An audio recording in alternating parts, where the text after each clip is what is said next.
이제부터 12세션을 시작하도록 하겠습니다. 인도주의적 위기가 증가하고 있는 상황 속에서의 환경 위기를 살펴보도록 하겠습니다. 세계 곳곳에서 분쟁, 강제 이주, 기후 재해가 증가하는 가운데 지역사회 역량을 강화하고 회복력을 구축하는 것이 인도적 대응의 핵심 요소입니다. 이번 세션은 메데어가 주최하며 인도적 환경에서 지역사회를 효과적으로 참여시키는 최선의 방법을 참고할 것입니다. 그러면서 지역사회에서의 리더십과 또 참여적 접근법을 살펴보도록 하겠는데요. 메데어 한국 대표이신 조슈아 한님 그리고 전문가들을 모셨습니다. 가레스 휴스 메데어 국제 프로그램 디렉터님 그리고 데이먼 엘스워트 메데어 인도적 연구 및 개발 전문가님을 모셨습니다. 큰 박수로 환영해 주시기 바랍니다. 네, 교수님 감사드립니다. 좋은 소개 말씀 감사드리며 여러분 안녕하십니까? 저는 메데어 코리아의 한국 대표로 일하고 있는 조슈아 한입니다. 오늘 이 자리에서 먼저 연세대학교 사회공헌원에게 먼저 감사 말씀을 드립니다. 메데어를 대표하여서 글로벌 사회공헌원 쪽에게 이 세션을 진행할 수 있게 된 것을 감사 말씀을 드립니다. 저희는 인도주의적 원칙을 기본으로 하는 기독교의 지원 단체입니다. 지난 35년 동안 많은 국가들을 지원을 하면서 저희는 사람들의 생명을 지원하고 특히나 여성과 아이들 그리고 또 난민과 같은 취약계층을 지원하는 데 많은 노력을 기울여 왔습니다. 간략하게 저희 동료분들을 소개해 드리도록 하겠습니다. 메데어 인터내셔널에서 오셨는데요. 수년 동안 이와 같은 사람들의 생명을 살리기 위한 노력을 기울여 오셨습니다. 가레스 휴스는 지난 6년 동안 메데어의 국제 프로그램 디렉터직을 맡아왔습니다. 그 전에는 컨트리 프로그램을 담당을 하셨고요. 메데어에서 일하기 전에는 15년 동안 여러 국제 인도주의 단체에서 일하셨습니다. 의료 그리고 또 티어펀드 UK 그리고 또 네덜란드에 있는 조아에서 일했습니다. 그리고 전 세계 여러 지역에서 일을 했고 또 남수단 그리고 미얀마 등에서 구호 활동을 했습니다. 또 그 이전에 5년 동안 영국 정부에서도 일을 했습니다. 총리 고문으로서 일을 했고요. 그러면서 국제 개발 관련된 또 외교 정책 관련된 자문을 제공을 했습니다. 이 매니지먼트 사이언스 박사 학위 그리고 또 글로벌 학의 런던 대학교에서 박사 학위를 받았습니다. 데이먼은 남수단에서 2010년에 자원봉사자로서 일을 시작을 했고요. 15년 동안 Chartered Civil Engineer로서 일을 해왔습니다. 데이먼은 보건 분야에서 전문가로 일을 하면서 가장 복잡하고 또 많은 도전이 있는 분야를 전문적으로 다뤄왔습니다. 특히나 세계의 방글라데시 2017년에 이런 어려운 상황 속에서 이 필요로 하는 인프라를 디자인하고 구축하는 데 함께 했었고요. 또 우크라이나 분쟁 2022년에도 또 함께 했었습니다. 또 2023년 2년 전이죠. 데이먼은 터키 지진에서 응급 구호 활동에도 참여를 했습니다. 또 작년에는 케냐에서 또 프로그램을 진행을 하면서 인도주의적 구호 활동에 크게 기여를 했습니다.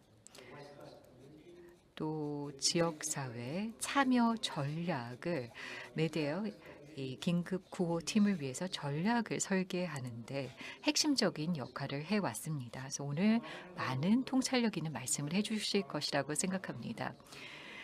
그래서 또 스위스에서도 아로잔에서도 오신 것으로 알고 있는데요. 네, GEF 2025년의 주제와 유의미한 많은 좋은 말씀을 해주실 것이라고 생각합니다. 그래서 청중에 계신 여러분들도 적극적으로 본 세션에 참여를 해주시기 바랍니다. 저희 메디어 팀에게 큰 박수 부탁드리겠습니다. 네, 감사합니다. 함께 해주셔서 또한 감사드립니다. 오늘 함께하게 되어 기쁘게 생각합니다. 시간을 내어주셔서 감사드리고 메데어의 이야기를 들어주셔서 감사드립니다. 어제는 다양한 분들의 말씀을 많이 들었고 또 청년들의 목소리도 함께 들을 수 있었습니다. 제가 생각하기에는 제가 더 이상 청년은 아닌 것 같습니다. 그렇기 때문에 청년의 목소리와 또 기존 세대의 목소리 중간쯤에서 가교 역할을 하는 세대가 아닐까 생각을 합니다.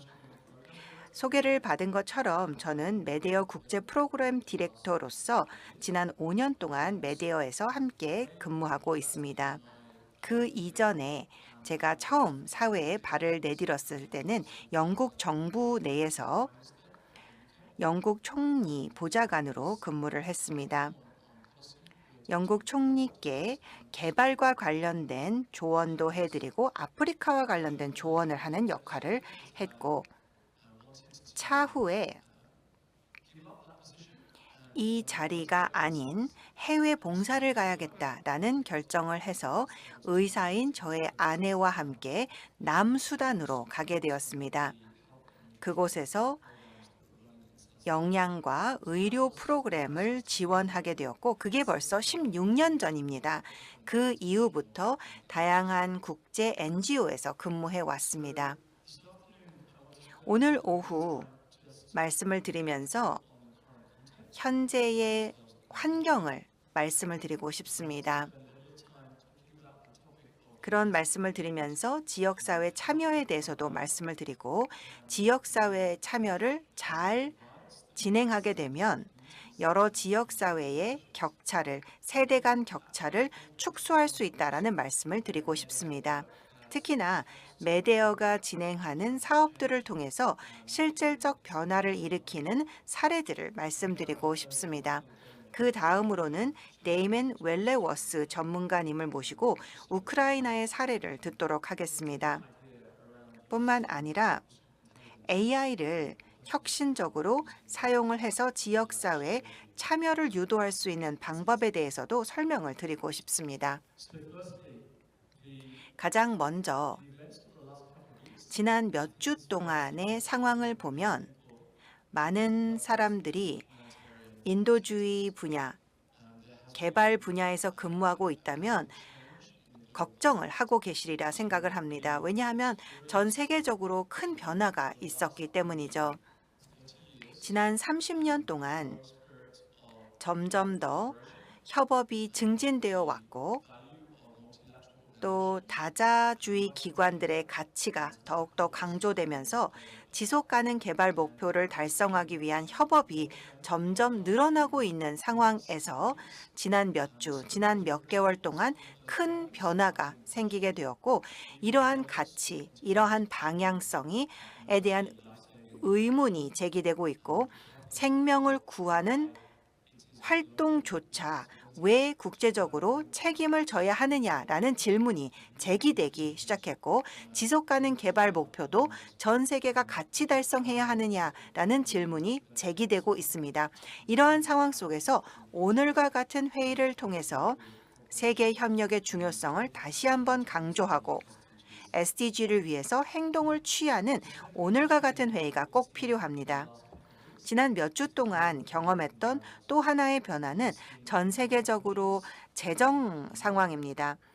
많은 유럽 국가들이 예를 들어 제 모국인 영국 같은 경우에도 그렇고 네덜란드나 스위스 같은 경우에도 마찬가지이며 미국도 마찬가지입니다. 이러한 국가들에서 인도주의 지원 그리고 개발 지원을 위한 예산이 축소되고 있습니다. 그래서 전 세계적으로 예산이 점점 축소되고 있는 모습을 볼 수 있기 때문에 우리 모두에게는 큰 도전 과제가 아닐 수 없습니다. 세 번째로 직면해 있는 도전 과제는 기후변화입니다. 현재 기후변화의 영향을 우리 모두가 경험하고 있습니다. 재해의 숫자가 더 빈번해지고 있고 또한 재해의 규모가 더 커지고 있습니다. 또 재해가 서로 쌓여서 발생하고 있습니다. 그렇게 되면 가장 취약한 사람들, 취약한 국가들이 더 큰 영향을 받고 있다라고 말씀을 드릴 수가 있겠고 기후재해의 영향이 정말 크다고 말씀을 드릴 수가 있겠습니다. 메데어의 사업 중에 저희가 점심시간에도 논의를 했었는데 남수단에서 진행을 하고 있는 사업이 있습니다. 지난 몇 개월 동안 그 지역에서 폭우로 인한 홍수가 발생을 했고 이것으로 인해서 많은 집들이 침수되었습니다. 몇 주가 지난 후 콜레라가 발생하게 되었습니다. 같은 마을에서 발생하게 되었죠. 그렇게 되면서 환자들이 의료시설의 바닥에 누워서 치료를 받고 있는 상황입니다. 왜냐하면 적절하게 눕혀서 치료를 할 수 있는 시설조차 부족하기 때문입니다. 홍수가 발생한 지 얼마 되지도 않았는데 가뭄이 예상되고 있는 상황입니다. 그렇게 되면 식량 안보에도 영향을 미치게 될 수밖에 없고 분명히 사람들이 이 가뭄으로 인해서 기아에 시달리고 영양실조에 시달리게 될 것입니다. 몇 개월 이내에 남수단의 한 마을이 3가지 종류의 재해를 경험했다라는 것을 볼 수가 있고 이 3가지 재해가 겹겹이 쌓이면서 그 상황이 점점 열악해지는 모습을 볼 수가 있습니다. SDG와 관련을 해서 살펴보면 지난 UN 총회의 보고서를 보면 지금 현재 SDG 목표 달성률이 17%에 불과하고 그중 SDG의 절반 이하가 최소한의 진전도 없고 3분의 1 같은 경우는 지난 몇 년 이내에 후퇴했다라는 발표가 있었습니다. 이것이 우리의 환경입니다. 필요는 큰데 기후변화도 더 큰데 즉 재해가 더 빈번하게 발생하고 있는데 그 와중에 가장 취약한 계층, 가장 취약한 국가들이 기후변화로 인해서 더 큰 영향을 받고 있는 상황 속에서 예산은 점점 줄어들고 있다는 것입니다. 이와 같은 맥락에서 우리는 지역사회 참여를 생각할 수밖에 없습니다. 그러면 배경 삼아 메데어에 대해서 먼저 설명을 드리고 지역사회 참여에 대해서 말씀을 드리고 싶습니다.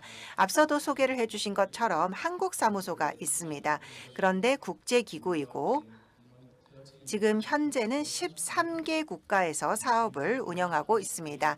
화면에 지도를 보시면 옅은 색으로 표시되어 있는 지역들이 현재 활동하고 있는 지역들입니다. 보시는 바와 같이 가장 취약한 지역들이고 가장 접근성이 떨어지고 불안한 지역들입니다. 메데어는 그러한 지역에서 사업을 운영할 뿐만 아니라 가장 취약한 곳을 찾아 들어가고 있습니다. 잊혀진 지역사회를 찾아내고 목소리를 내지 못하는 지역사회에게 다가가고 국제 언론의 주목을 받지 못한 지역을 찾아서 그곳에서 함께하면서 지원을 해드리고자 하고 있습니다. 그것을 통해서 그 지역의 위기에 함께 대처하고자 합니다. 그렇기 때문에 가장 취약한 지역에서 활동하고 있는 것입니다. 각 국가를 취약성을 기준으로 해서 순위를 매기는 지표가 있는데 가장 취약한 10개 국가 중 7개 국가에서 메데어가 활동하고 있습니다. 그것이 저희의 열정이고 메데어는 가장 취약한 사람들을 옹호하는 활동을 계속할 것입니다. 2023년에 저희는 직접적으로 360만 명을 도왔습니다. 저희 같은 경우에는 의료와 영양 분야에서 일을 하고 있는데 여기에는 정신건강과 또 정신건강 치료 지원도 포함을 하고 있습니다. 이것은 갈등 지역, 분쟁 지역에서 아주 중요한 지원이라고 생각합니다. 물의 필요에 대해서도 반응을 하고 있습니다. 식수를 제공하고 있을 뿐만 아니라 또 깨끗한 위생시설을 누릴 수 있도록 돕고 있습니다. 이것은 결국은 이 지역 내에서 질병의 발병을 예방하기 위한 조치이고 지금 현재 쉘터와 인프라를 위해서 노력을 하고 있습니다. 주택을 복원하고 또 살고 있는 장소들을 복원하는데 이 부분들에 대해서 구체적인 사례를 차후에 말씀을 드리도록 하겠고요. 현금 지원도 제공을 하고 있습니다. 오늘과 같은 맥락에서 보면 사실 가게마다 집집마다 필요가 다를 수 있습니다. 어떤 집은 의약품 구입을 위한 현금이 필요할 수도 있고 어떤 집은 의약품은 있는데 추워서 열기구를 구매하는 것을 원할 수도 있습니다. 그렇기 때문에 현금 지원을 하게 되면 각 집집마다 필요한 것을 제공받을 수 있는 것이죠. 그래서 상황에 따라서 사용할 수 있도록 현금 지원이 점점 더 필요해지고 있어서 메디어의 사업 중에 현금 지원의 비중이 늘어나고 있는 상황입니다. 오늘 제가 정말 집중하고 싶은 부분이 바로 지역사회 참여입니다. 2021년 4월에 전 유엔 사무차장 겸 긴급 구호 조정관이신 마크 루어콕 사무차장님께서 말씀하시기를 현 인도적 지원 차원의 가장 큰 실패 중 하나는 위기 상황에 처한 사람들의 목소리에 충분히 관심을 기울이지 않는 것이다 라고 이야기를 하면서 현재의 인도적 지원 시스템은 위기에 처한 사람들이 가장 필요로 하는 것이 아닌 국제기구와 기부자들이 제공할 수 있는 것과 그들이 필요하다라고 생각하는 것을 제공하고 있다라고 이야기하면서 가장 필요로 하는 것을 제공해야 한다라고 말씀하셨습니다. 제가 강조드리고 싶은 것은 메데어에서는 지역사회 참여를 정말 중요하게 생각을 하고 있고 또 지금 현 시점에서는 전 세계적으로 관련된 예산이 점점 줄어들고 있는 상황 속에서 예산은 적은데 더 많은 것을 해야 하는 상황입니다. 이러한 상황이야말로 지역사회의 참여를 통해서 우리가 갖고 있는 적은 예산의 영향력을 증폭시킬 수 있는 수단이라고 생각합니다. GIF 2025의 가장 큰 주제인 격차 해소도 바로 이러한 방식으로 이루어질 수 있습니다. 지역사회 참여라는 것은 지역사회의 시각을 이해하기 위해서 그들의 목소리에 귀 기울이고 지역사회가 인식하고 있는 문제점들이 무엇인지를 들으면서 그것을 바탕으로 솔루션을 만들고 사업을 기획합니다. 이렇게 되면 지속 가능한 영향력을 미칠 수 있고 또한 여러 지역사회 내에 있는 사람들 간의 연대를 더욱더 강화할 수 있는 방향으로 사업을 진행할 수 있게 됩니다. 지역사회에 계신 분들의 필요에 대해서 이야기를 듣고 이에 따라서 필요한 지원을 제공합니다. 예를 들어서 이불을 나눠드리고 또 난방기구를 나눠드리는 것은 밖에 날씨가 45도이면 필요 없습니다. 그래서 필요한 지원을 필요한 곳으로 제공을 하기 위해서는 지역사회의 목소리를 들어서 어떤 필요가 필요한지 그리고 어떠한 지원이 필요한지 이야기를 듣고 그에 맞춰서 지원을 하게 됩니다. 이를 통해서 또 지역사회가 적극적으로 참여를 하게 됩니다. 국제기구는 위기에 대처할 때 우리의 위기가 아닌 지역사회의 위기에 대처하는 사람들입니다. 그렇기 때문에 지역사회와 함께하면서 지역사회를 도와야 할 것입니다. 그렇지만 또 동시에 지역사회 자체적인 노력을 위해서 갖고 있는 역량을 강화하고 지식을 강화함으로써 지역사회 참여를 이끌어낼 수 있습니다. 이를 강화하기 위한 노력을 할 때 장기적으로 지속 가능하지 않은 사업이 아닌 지역사회가 잘 유지할 수 있는 사업을 진행하기 위해 노력하고 있습니다. 여기에 보시면 지역사회는 파편화되어 있는 지역사회를 통합시키기 위해서 인종과 세대를 뛰어넘어 지역사회 구성원들의 의견을 듣고 이를 바탕으로 공동의 인도주의적 해결책들을 찾아갈 수 있다라고 말씀드리고 싶습니다. 몇 가지 사례를 말씀을 드리고 싶습니다. 실제 이러한 것들을 적용하고 있는 사례인데요. 제가 정말 좋아하는 제 직업의 가장 큰 장점 중에 하나는 전 세계를 다니면서 위기를 직접 목격하고 사람들이 어떤 어려움들을 경험하고 있는지를 목격하면서 그 상황 속에서 어떻게 극복하는지까지 목격할 수 있다는 것이 가장 큰 장점입니다. 모든 사람은 존엄합니다. 어떠한 상황 속에서 어떠한 국가에서 어떠한 존경을 가지고 살아가던 어떠한 종교인지 어떠한 인종인지와 상관없이 존엄성을 가지고 살아가고 있습니다. 그 존엄성을 우리가 인정하고 우리가 진행하는 사업들이 어떻게 그 존엄성을 더 강화할 수 있을지를 생각해 봐야 합니다. 첫 번째 사례는 마다가스카르의 사례입니다. 2021년에 마다가스카르에서는 40년 동안 있었던 최악의 가뭄을 경험하게 되었습니다. 기후변화 때문이죠. 기존에는 강수량이 많아서 농산품을 잘 기르던 지역에서 가뭄이 몇 년 동안 발생하게 되었고 그것으로 인해서 농사를 지을 수 없게 되자 식량을 구할 수가 없게 되었고 또 식수원도 말랐습니다. 따라서 물을 구할 수도 없게 되었죠. 식량도 없게 되면 또 물도 없게 되면 빠르게 질병이 퍼지게 됩니다.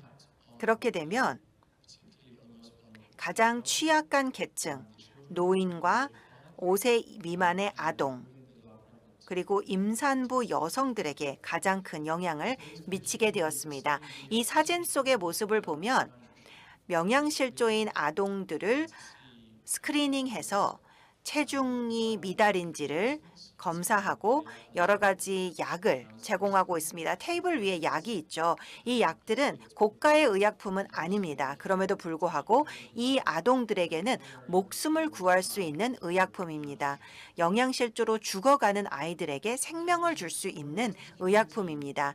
저희가 지역사회를 직접 가면서 차를 타고 돌아다니면서 여러 사람들을 만났습니다. 그리고 그곳에서 물을 사용하던 물 구멍들이 이제 말라 비틀어진 것을 볼 수가 있고 파괴된 것을 볼 수가 있습니다. 사람들이 깨끗한 식수에 대해서 꼭 필요한 상황인데 왜 이 식수원들이 파괴되었을까요? 심지어 방화 흔적도 있었습니다. 지역사회와 이야기를 나누어 봤더니 물이 부족하기 때문에 마을마다 지역사회마다 다툼이 발생했다라는 것입니다. 식수원에 대한 다툼이 발생을 한 것입니다. 그래서 한 마을에서는 다른 마을의 식수원을 파괴한다라는 것입니다. 그리고 이 식수시설들은 메데어가 아닌 다른 기관들이 오래전에 후원을 통해서 만들었던 것인데 이 식수시설들을 어디에 설치할지에 대한 논의가 없었기 때문에 그 장소로 인해서 다툼이 발생하게 되었고 분쟁이 발생하게 되었던 것입니다. 이것에 대한 소유권 분쟁이 발생하게 되는 것이죠. 여기에 보시면 지역사회 참여의 모습입니다. 이틀 동안 회의를 개최해서 각 마을의 원로들이 나와서 참여하고 여성과 아동들도 목소리를 낼 수 있도록 참여시켰습니다. 각 마을마다 지역사회마다 자신들의 이야기를 하고 이 상황에 대해서 자신들의 시각을 이야기하게 되었고 여러 마을들에 대한 지도를 저희가 그려서 그러면 이 지도상에서 식수시설을 어디에 지을까에 대해서 논의하면서 마을 간의 합의를 이끌어내기 시작했습니다. 왜냐하면 이런 마을들 간의 격차를 줄이고 또 분쟁 중에 있는 마을들 간의 분쟁을 해결하기 위해서 의사소통을 돕고 충분한 시간을 할애해서 각 사람의 시각에 대해서 듣고 긴장 관계가 어떻게 발생하는지도 이야기를 들었습니다. 그래서 모든 사람이 만족할 수 있는 해결책을 찾기 위해 노력했습니다. 이 사업 말미에, 협의 말미에는 이렇게 보시는 바와 같이 식수 시설을 다양하게 건설할 수 있었습니다. 여기에 보시면 저희가 시추를 직접 해서 그 안에 있는 지하수 시설이 계속 물이 보급되어서 계속 채울 수 있도록 했고 또 물이 깨끗하게 유지될 수 있도록 했고 이 물을 다시 지상으로 끌어올리는 펌프 같은 경우에는 가능한 환경에서는 태양열을 이용하기도 했습니다. 그래서 사람들이 깨끗한 물을 다시 사용할 수 있었고 깨끗한 물을 마실 수 있었고 깨끗한 물로 씻을 수 있어서 위생을 유지할 수 있었습니다. 이렇게 되면서 영양실조의 비율이 줄어들게 되고 질병도 줄어들게 되고 영아들의 건강도 개선된 것을 볼 수가 있습니다. 지역사회의 참여를 통해서 지역사회 간의 격차를 줄이게 되고 분쟁을 해결하면서 좋은 결과를 얻을 수 있는 사례입니다. 지역사회 참여를 통해서 이러한 좋은 결과를 가져올 수 있습니다. 다음으로 보여드릴 사업은 요르단의 사업입니다. 요르단 같은 경우에는 많은 난민들이 들어오는 국가입니다. 시리아의 난민들 중에 2011년, 2012년에 실향한 난민들이 도착하기도 하고 이라크, 수단의 난민들 등이 요르단으로 오게 됩니다. 그래서 중동 지역에서 안전한 지역을 찾고 있는 많은 난민들이 요르단에 들어오는데 여기에 보시면 시리아 난민들인데 요르단에 살고 있는 난민들의 모습입니다. 저희가 요르단에서 사업을 진행할 때에는 사회 심리적인 정신 치료를 제공하고 있습니다. 시리아에서 도망 나온 난민들 중에 많은 여성들과 아동이 트라우마를 경험하기도 했습니다. 분쟁 지역에서 트라우마를 경험했기 때문에 신체적인 부분들뿐만 아니라 정신적인 부분들도 해결책을 제시하기 위해 노력을 하고 있습니다. 여성부터 저희가 출발을 했습니다. 여성들이 모여서 서로를 지원할 수 있도록 즉 친분 관계를 맺을 수 있는 환경을 마련을 하고 자원봉사자들을 훈련시켜서 자원봉사자들이 교과 과정을 통해서 여성들이 자신이 경험한 트라우마를 극복할 수 있도록 돕게 되면서 서로에 대한 공감 또 사회적 능력이 강화되는 모습을 볼 수 있었습니다. 나라를 떠난 난민들은 떠날 때 자신의 가족도 잃게 되고 또 마을 사람들과의 관계도 끊어지게 됩니다. 외딴 곳에서 새롭게 시작해야 하기 때문에 사회적 관계 없이 시작하게 됩니다. 메데어 같은 경우에는 서로 지원할 수 있는 그룹을 만들게 되고 예를 들어서 여성들이 일주일에 한 번 모여서 서로에 대해서 경험을 듣고 서로를 위로해 줄 수 있는 모임을 만들고 있습니다. 또한 이러한 사업을 진행하면서 여성의 어려움이 있을 뿐만 아니라 청소년들도 어려움이 있다는 것을 저희가 알게 되었습니다. 2011년, 2012년에 탈출했던 어린이들이 여전히 10년 후에 난민으로 요르단에 살고 있는데 10년을 살았음에도 불구하고 시리아 출신이라는 이유로 요르단에 대한 소속감이 없었습니다. 요르단에서 평생을 난민으로 살게 되었고 이 아이들이 계속 성장을 한 것입니다. 아동으로 도착을 했지만 이제 10대가 되었고 청년이 되어가고 있었습니다. 그런데 평생 동안 절반 이상의 시간을 요르단에서 난민으로 살아갔다라는 특수성을 갖고 있었는데 이 청년들 같은 경우에는 우울증의 비율이 상당히 높았고 미래에 대한 희망이 없었습니다. 또한 커리어 기회도 없을 것이라고 생각을 하고 있었고 학교를 가는 것도 어려웠다고 합니다. 그리고 앞으로 미래에 소득을 얻기가 어려울 것이라고 생각하고 있었습니다. 왜냐하면 요르단 사회에 완전히 참여하지 못하고 있었기 때문입니다. 따라서 이 청소년들 같은 경우에는 불안전한 일자리밖에는 없을 것이다라고 생각하고 있었습니다. 이것이 바로 이 청년들이 경험할 미래라고 생각한 것이죠. 따라서 이 지역사회의 우려에 대해서 이야기를 듣고 이를 바탕으로 해서 아주 구체적인 정신건강 프로그램을 마련을 하게 되었습니다. 전문가들의 도움을 받아 프로그램을 마련하고 가장 먼저는 이 청소년들을 돌보고 있는 부모님들과 조부모님들을 위한 프로그램을 진행했습니다. 그 다음으로는 청소년들 자신에 대한 프로그램을 진행하면서 청소년들의 목소리로 그들의 걱정거리들에 대해서 이야기를 듣고 청소년들과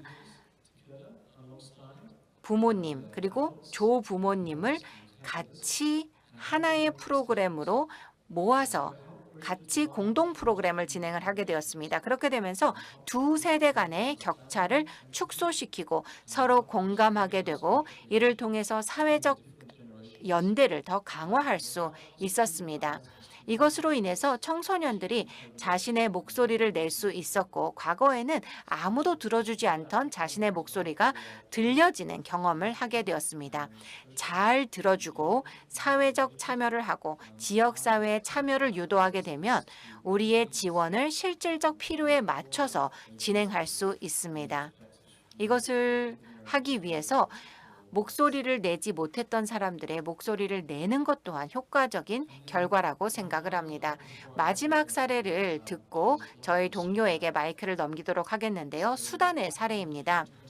2021년의 사례인데 그곳에서 에티오피아의 분쟁이 발생하게 되었습니다. 티그레트 지역, 북쪽에 있는 지역에 내부 갈등이 발생을 하게 되었습니다. 그로 인해서 수십만 명의 난민들이 에티오피아에서 탈출해서 수단으로 들어가게 되었습니다. 메데어에서는 긴급 대응을 했는데 저희 데이미안 웰워스 전문가님이 긴급 투입되었던 팀원 중에 한 명이었습니다. 저희가 도착을 해봤더니 수십만 명의 사람들이 이와 같은 텐트에서 생활하고 있었습니다. 보시는 바와 같이 살기 위해서 텐트가 제공이 되었고 이 텐트들은 사막에 쳐졌습니다. 여기에는 평지이고 나무도 없습니다. 아무것도 없었습니다. 텐트만 주르륵 있었고 사람들이 이 텐트에서 살고 있었습니다. 그래서 저희가 빠르게 파악을 했더니 지원이 꼭 필요한 상황이었고 이 사진은 저희가 긴급 대응을 했을 때 초기의 모습입니다. 텐트들이 굉장히 깨끗해 보이죠. 그리고 긴급 대응을 할 때 이러한 것들이 처음에 꼭 필요합니다. 그렇지만 6개월 정도가 지나게 되면 이러한 모습으로 텐트가 변하게 됩니다. 왼쪽 상단에 보시면 이러한 형태로 텐트가 무너지기 시작하고 물도 새기 시작합니다. 그리고 주변에 있는 파충류들과 또 뱀들이 이 텐트 안으로 들어오게 되었고 또 화재의 위험도 있었습니다. 굉장히 쉽게 불이 나는 소재였기 때문입니다. 지속 가능한 솔루션은 아니었던 것이죠. 지역사회와 소통하고 난민들과 소통을 했을 때 어떻게 더 좋은 주거지를 만들 수 있을까 논의했습니다. 몇 년 동안 살 수 있는 주거지, 또 존엄성을 보호하고 강수로부터 바람으로부터 보호하는 주거지, 그리고 문을 잠글 수 있는 주거지를 어떻게 만들 수 있을까를 논의했습니다.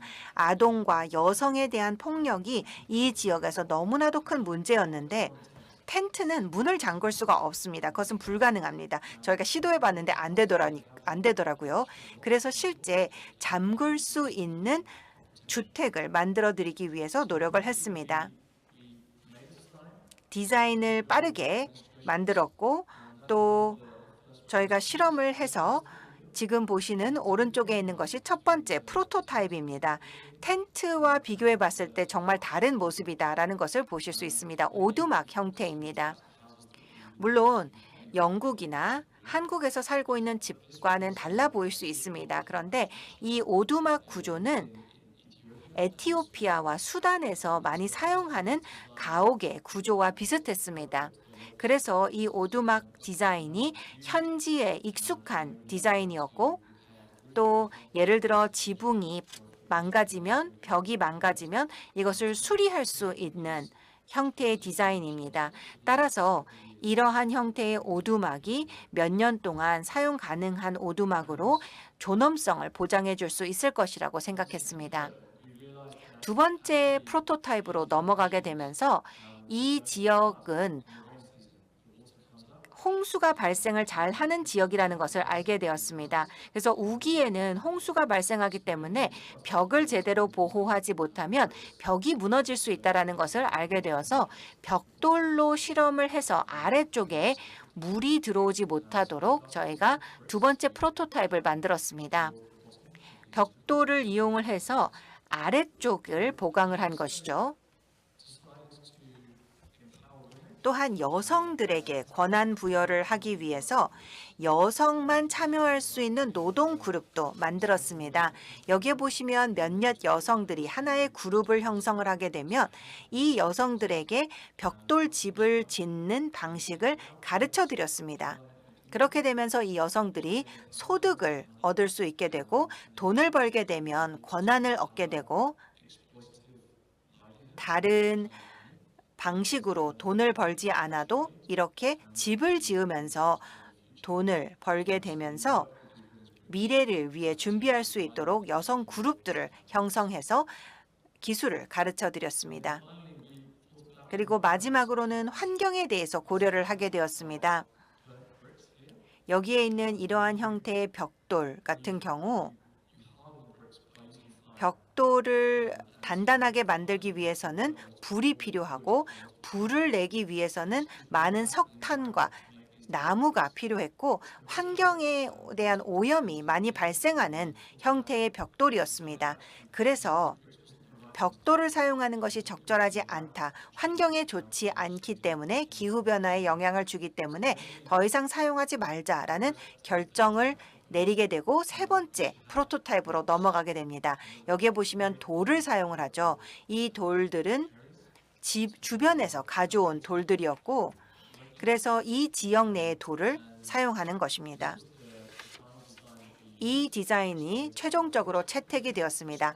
아래쪽으로 돌을 통해서 우기에는 홍수 시에 침수를 예방하고 또 이 오두막 형태는 폭염 때 온도를 잘 유지할 수 있도록 하고 문을 잠글 수 있게 되고 또 여성들이 기술을 배워서 미래의 소득을 얻을 수 있게 되었습니다. 긴급 구호 사업이더라도 인도주의 사업이더라도 지속 가능성을 위해서 할 수 있는 것들이 많이 있고 또 지속 가능한 영향력을 미치기 위해서 지역사회의 목소리에 귀 기울이는 것이 중요합니다.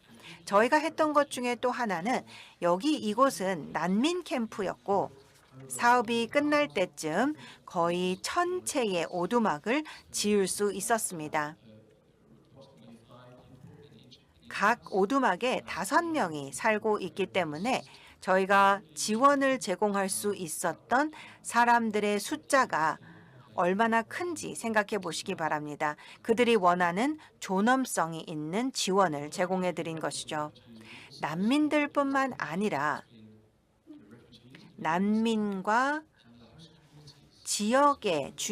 지역사회와 갈등이 있다는 것을 볼 수가 있었습니다. 난민들은 에티오피아 사람들이고 수단에 살고 있는데 수단에도 현지인들이 있지 않겠습니까? 난민들에 대해서 걱정을 하고 있었고 우리 수단 사람들보다 난민들에게 더 지원이 많이 간다라고 생각하고 있었던 것입니다. 그렇기 때문에 난민들을 도울 뿐만 아니라 수단의 지역사회와도 협력을 하기 시작했습니다. 이분들도 굉장히 어려운 상황이었기 때문입니다. 또 홍수도 동일하게 경험하겠죠.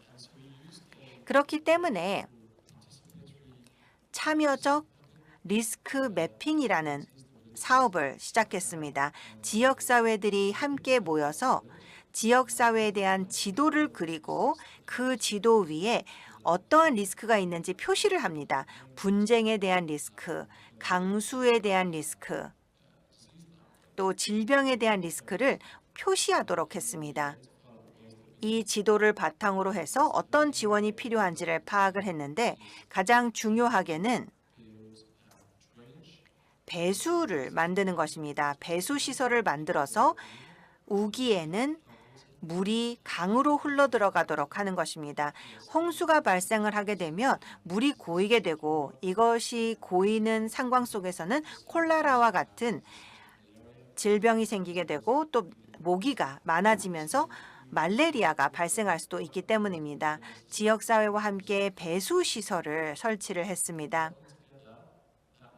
협력을 하게 되기 때문에 수단 현지 지역사회와 난민 간의 격차를 줄여나갈 수 있게 되었고 그렇게 되면 사회적 연대가 강화되고 서로에 대한 악감정을 줄일 수 있었습니다.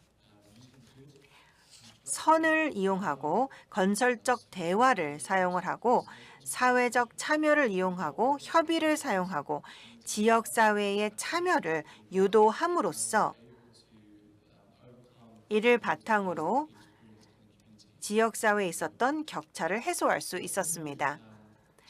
제가 아주 빠르게 3가지 사례를 3개국에 대해서 말씀을 드렸고 다음으로는 네이먼 전문가님을 모시고 우리의 가장 최근에 있었던 사업인 우크라이나 사업에 대해서 설명을 듣도록 하겠습니다. Okay, so 네. 2022년 3월 달에 우크라이나에 도착을 했습니다. 눈이 아직 녹지 않은 상태였고요. 러시아가 우크라이나 동부 지역을 상당 부분 점령을 하고 있었습니다. 수백만 명의 우크라이나 사람들이 러시아 점령지에 속하게 된 것입니다.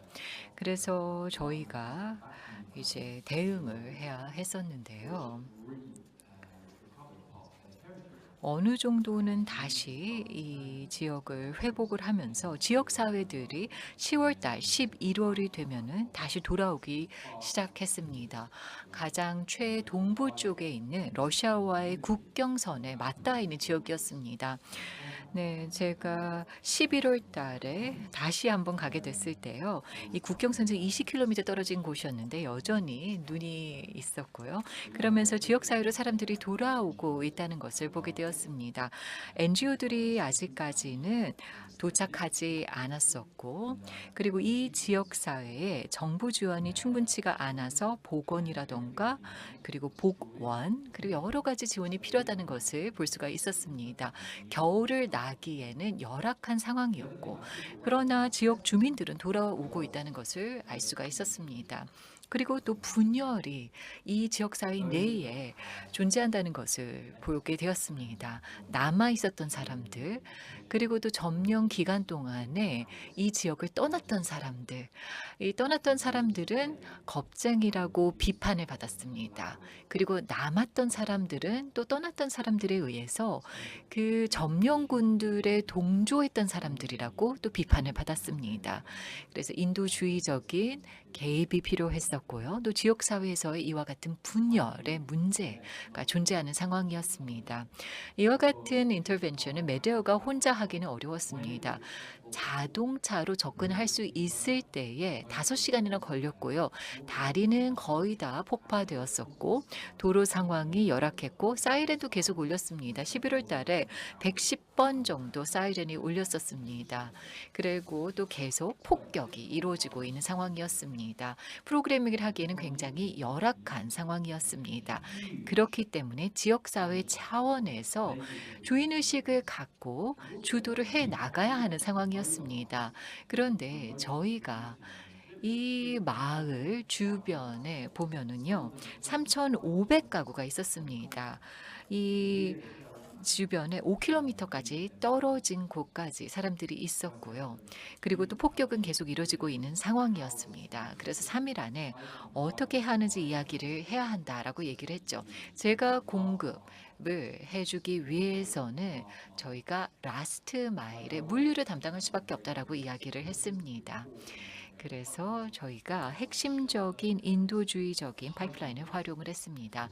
그래서 위생이라던가 또는 스스로 음식을 조리할 수 있는 키트를 전달하기로 했습니다.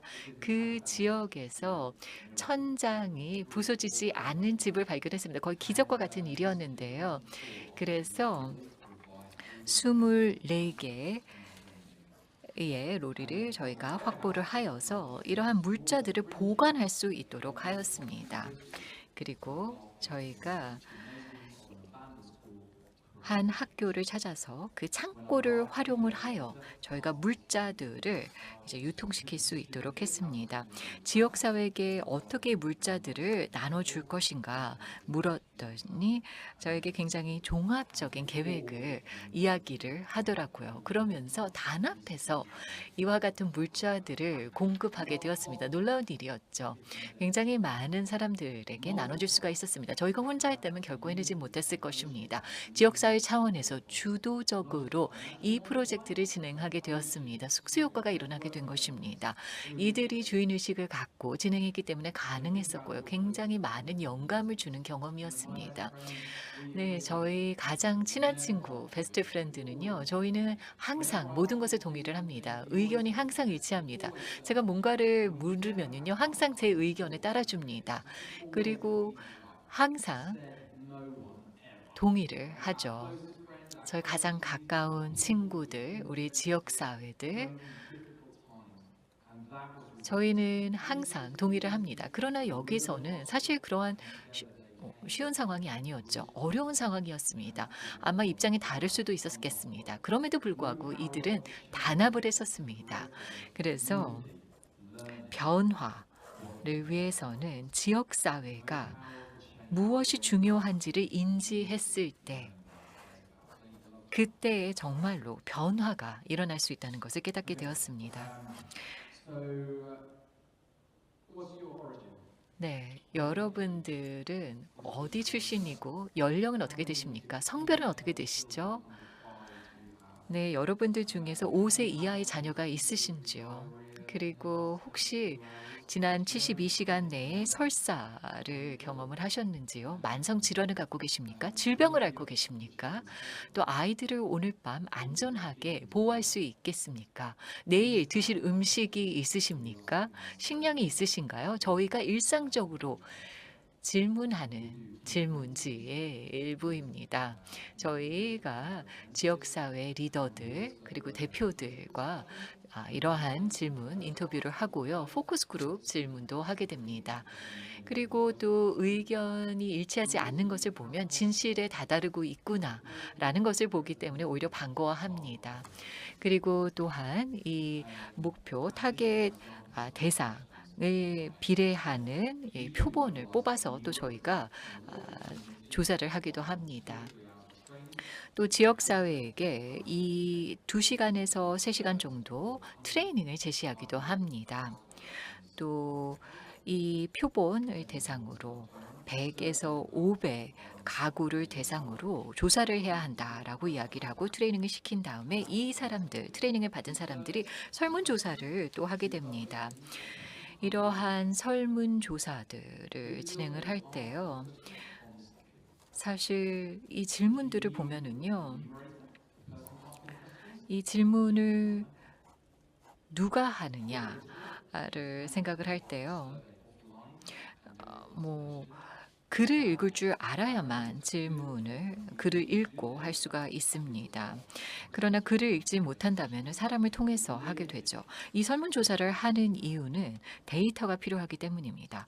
정보를 기반으로 해야만 저희가 그 데이터를 기반으로 해서 저희가 전략을 세울 수가 있기 때문이죠. 저는 데이터 엔지니어이고 6개월 전에 저는 리서치와 개발을 담당하는 이 연구개발 전문가로서 메데어에서 새로운 역할을 맡게 되었습니다. 그리고 저희 상사가 저에게 AI를 이용을 하여서 우리의 지역사회 주도 프로그램 설계를 어떻게 더 강화할 수 있는지를 생각해 보라고 하더군요. 네, AI 정말 말은 멋집니다만 그러나 레바논에서 저희가 매년 4만 가구를 대상으로 해서 설문조사를 하고요. 또 전 세계적으로는 10만 가구를 대상으로 해서 설문조사를 하게 됩니다. 실제적으로 이와 같은 설문조사를 AI를 활용으로 하게 되면 정말 멋질 것입니다. 그러나 저희가 어제 완수를 한 것이 있는데요. 대화형 AI 설문조사 봇을 AI 봇을 개발을 했습니다. 네, 그래서 저희 지역사회 참여를 더욱더 활성화시킬 수 있는 도구가 될 것이라고 생각합니다. 이러한 설문조사가 상당히 중요하기 때문에 저희가 이 도구를 잘 활용할 수 있게 되기를 기대하고 있는데요. 제 핸드폰을 통해서 한번 보여드리도록 하겠습니다. 저는 AI 시스템입니다. 지역 주민들의 니즈를 파악하기 위해서 여러분들께 질문을 몇 가지 하도록 하겠습니다. 여러분들의 답변은 안전하게 저장하도록 하겠습니다. 1분 이내로 답변해 주시기 바랍니다.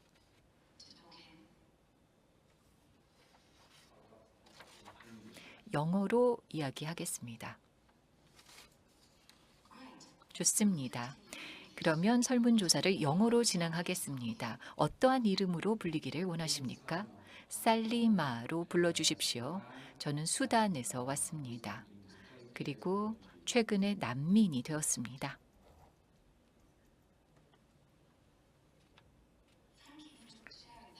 네, 정보 공유 주셔서 감사합니다, 살리마. 굉장히 힘든 시기일 것이라고 생각합니다. 더 진행하기에 앞서서 지금 안전한 곳에 계신지요? 네, 다음 질문하셔도 될 것 같습니다.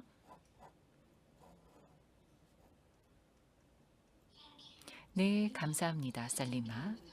그러면 첫 번째 섹션 진행하도록 하겠습니다. 지역사회 관련된 일반 정보를 논의하도록 하겠습니다. 이 섹션을 진행하도록 되겠습니까? 아니면 다음 주제로 넘어가겠습니까? 나는 이 주제를 다루기 원하지 않습니다. 3일 동안 아들을 보지 못했습니다. 오늘 밤 2명의 자녀에게 제공할 식량이 있을지 모르겠고 또 의료비를 감당할 수가 없습니다. 무엇을 해야 할까요? 어떻게 해야 할까요? 네, 지금 굉장히 힘든 상황이라니 안타깝습니다, 살리마. 굉장히 어려운 상황이신 것 같은데요. 얼마나 걱정스러우실지 잘 알겠습니다. 제가 정보를 수집하기 위해서 설문조사를 하고 있기는 하지만 또 몇 가지 정보를 제공해 드릴 수가 있습니다. 지역 지원 관련된 정보를 제공해 드리겠습니다. 네, 여기까지 들려드리도록 하겠습니다. 네, 어떠한 AI 도구인지 아시겠죠? 저희가 표준화된 방식으로 정보를 수집할 뿐만 아니라 또 응답자들이 자신의 속도에 맞추어서 자신들에게 중요하다고 생각하는 정보를 중심으로 설문조사가 진행될 수가 있습니다. 그래서 어디 출신이냐라고 묻고요. 또 자신들의 가족이라든가 자신들의 의료 상황이라든가 또 자녀들 또 자신들의 건강 상태 어디서 자야 할지 모르겠다 등등에 대해서 이야기를 할 수가 있습니다. 굉장히 인간적이죠. 차례대로 순차적으로 객관식 질문을 답하는 것이 아닙니다. 네, 여기까지 말씀드리도록 하겠습니다. 네, 새로운 기술을 활용을 하여서 더 많은 정보를 피해를 입은 지역사회로부터 도출해낼 수 있습니다. 그뿐만 아니라 이 데이터를 분석할 수가 있습니다. 이 애플리케이션을 활용을 하여서 저희가 분석을 하게 되고요. 그뿐만 아니라 통계 자료와 데이터를 추출해내게 됩니다. 그럼으로써 이 데이터를 기반으로 하여 최상의 의사 결정을 내려서 어떠한 우선순위의 활동을 진행을 할지, 그래서 식수 관련된 활동을 하게 될지 아니면은 이웃 지역 사회에서 의료 클리닉을 만들 것인지 등을 결정을 내리게 됩니다. 아니면은 길 건너에 어떤 군사들, 군부대가 있는지 등등을 파악할 수가 있습니다. 물론 시간이 좀 걸립니다. 일반적으로 시간이 걸리고 이와 같은 정보를 수집하는데 인력이 필요합니다. 그런데 상상해 보십시오. 만약에 사람들이 스마트폰을 이용을 해서 앱을 통해 우리에게 이와 같은 이야기를 전달할 수 있게 된다면 어떻게 되겠습니까? 저희에게 리포트를 제공하고 그래프를 제공해 줄 수가 있고요. 그러면은 비용 효율적 직접적으로 우리가 하나의 조직으로서 최상의 결과를 이끌어낼 수 있도록 하는 강력한 도구가 될 것입니다. 그래서 저희가 소통을 하고 지역사회 이야기에 귀를 기울일 수 있게 될 것입니다. 그리고 또 동시에 여러 언어를 지원하는 앱입니다. 또 AI는 굉장히 발달이 되어서 번역 기능도 많이 발전이 되어 있습니다. 그렇기 때문에 여러 언어를 지원하고 또 여러 지역 방언, 사투리로도 지원이 알아들을 수가 있기 때문에 정말로 많은 잠재력이 있는 툴이라고 생각합니다. 네, 그러면 지금부터는 여러분들의 질문을 받도록 하겠습니다. 어떠한 질문이라도 괜찮습니다. 네, 저희가 이와 같은 격차를 좁힐 수 있는 역량을 갖고 있습니다. 세대 간의 격차도 있겠고요. 또 일반적으로 목소리를 내지 못하고 소외됐던 사람들과 그렇지 않은 사람들 간의 격차를 줄일 수 있는 역량이 있다고 생각합니다. 그리고 또한 지역사회들 중에서 서로 간의 갈등이 존재하는 이러한 지역사회 간의 격차를 또한 좁혀 나갈 수 있는 역량이 있다고 생각을 합니다. 즉 난민과 또 기존의 지역사회 간의 갈등과 격차도 좁혀 나갈 수 있는 기회가 있다고 생각합니다. 지역사회 참여를 통해서 이것이 가능해졌다고 생각을 합니다. 지역사회 이야기에 귀를 기울이는 것이 중요하고요. 이와 같은 지역사회로부터 우리가 많은 것을 얻을 수 있다고 생각합니다. 이들이 갖고 있는 스킬을 이끌어내면 많은 것을 이룰 수 있다고 생각합니다. 그럼으로써 우리가 여러 지역사회에서 보는 이런 격차를 극복해낼 수 있다고 생각합니다. 글로벌 차원에서 이런 여러 지역사회들을 살펴보면 이 목소리를 잃은 사람들 또는 내지 못했던 사람들을 대변할 수 있게 된 그러한 사례들을 볼 수가 있습니다. 그러면서 인도주의적인 활동들을 옹호하고 그리고 또 글로벌 협력을 촉진시키면서 대표되지 못했던 목소리를 내지 못했던 사람들이 목소리를 낼 수 있도록 하고 있는 것을 볼 수가 있습니다. 또 농촌 지역에 있었던 사람들, 가장 취약하고 가장 소외되었던 지역과 국가에 있었던 사람들에게 기술을 제공함으로써 21세기에 이들이 현대의 첨단 기술을 활용할 수 있는 기회들을 제공할 수 있게 됩니다. 그럼으로써 우리가 SDG를 달성하는 데 한 걸음 더 가까워졌다고 생각합니다.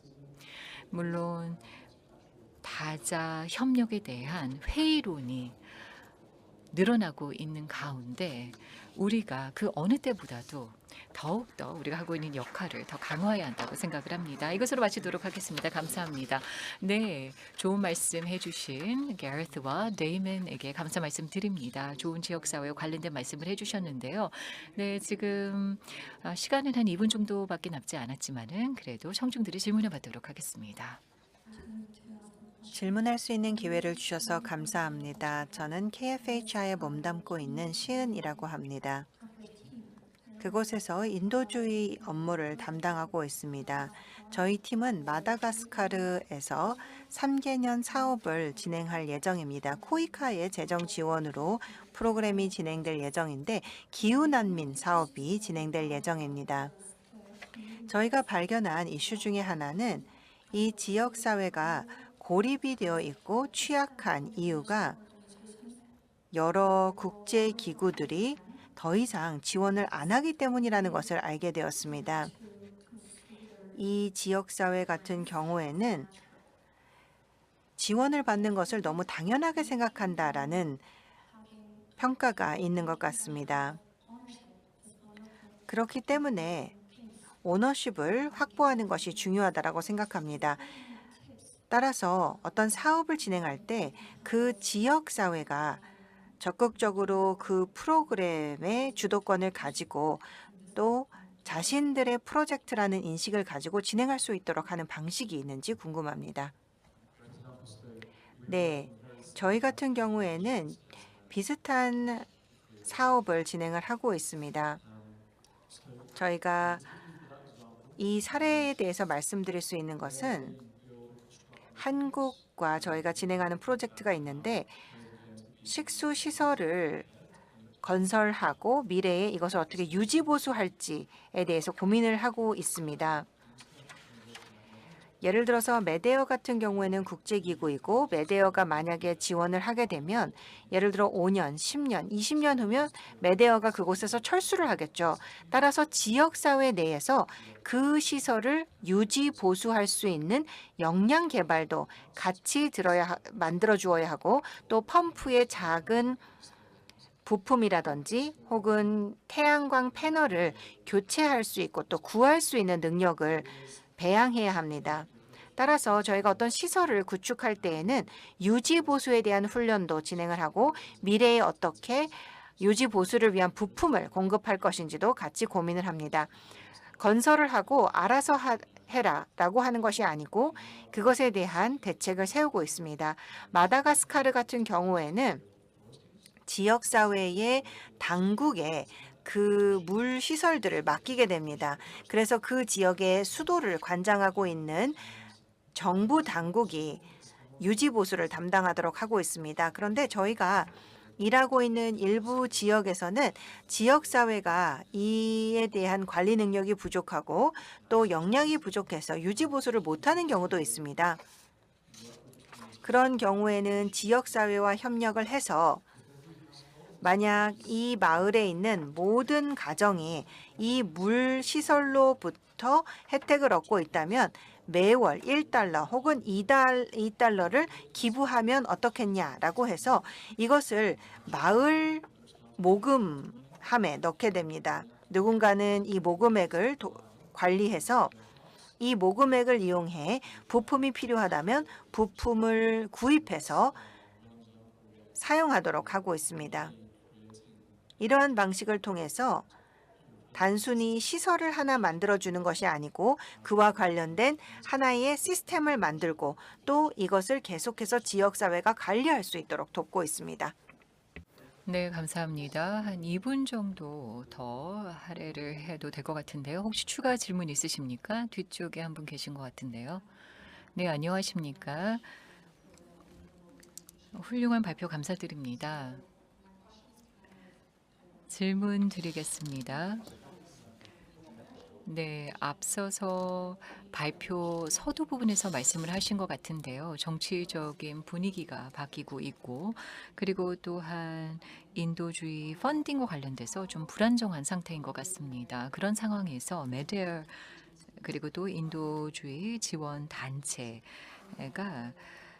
이런 상황에서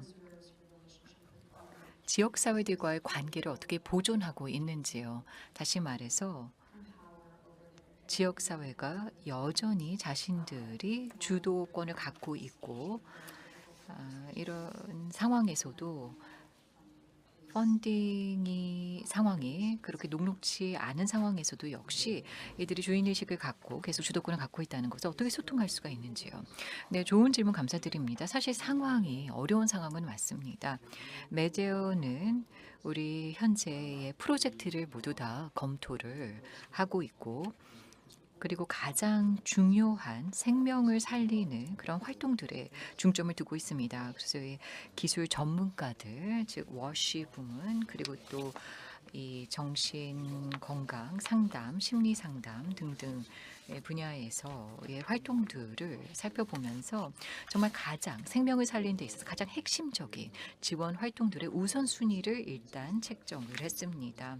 그렇다고 해서 우리가 지금 현재 이 모든 활동 중단하는 것은 아니지만 이런 상황을 어떻게 지역사회에 소통을 하느냐, 커뮤니케이션을 하느냐, 물론 가장 투명하고 또 소통을 잘해야겠죠. 그리고 결코 지키지 못할 약속은 하지 말아야 한다고 생각합니다.